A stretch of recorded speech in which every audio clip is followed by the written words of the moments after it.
Namshukuru Mungu kwa sababu amekuwa mwema. Hakika amekuwa mwema katika maisha yangu.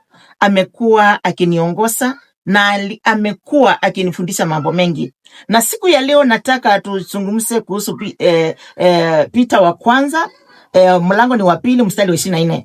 Maandiko yanasema ya kwamba yeye mwenyewe alisibeba dhambi zetu katika mwili wake juu ya msalaba, tupate kufa kuhusu dhambi na kuishi kwa ajili ya uadilifu, na majeraha yake nyinyi mmeponywa.